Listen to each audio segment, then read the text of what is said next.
તારે ઓલો સોનાનો કંદોરો ને હાર ને એ બધું પડ્યું છે ને? તો આ ઓલા સોનાના પાટલા ને એવું બધું છે ઈ ને? હા એ બધું છે ને, એ બધું વહુ ને દઈ દઈએ પેરે ઓઢે ને. હવે આપડે તો ક્યાં જીવાય એટલું જીવવાનું હે? વાત તો થઈ ગઈ. લો પપ્પાજી ગરમ ગરમ છે ને જ્યાં તમે જમી લો.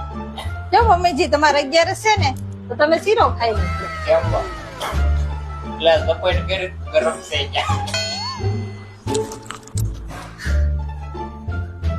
હા વકીલ સાહેબ, ના ના ના ના, એ ઘર ને ખેતર ને ઓફિસ ને બધું હો ને દીકરા નામે કરી નાખવાનું. હવે મારી તો ઉંમર થઈ ગઈ ને, હવે ક્યાં જીવાય એટલું જીવવાના છે. બધું એનું જ છે ને હે? તો આજે કરવું ને કાલે કરવું. જો મમ્મીજી પપ્પાજી તમારી માટે મેંગો મિલ્કશેક લાવી. લાવો લાવો. ઓવે મિલ્કશેક માં કાજુ ના કટકાય નાખ્યા લાગે. પી લે પી લે. તમારે 60-65 વર્ષ થાય ને એટલે થોડાક દીએ વહુની સામે આવા ફાકા ઠોકતા રહેવા.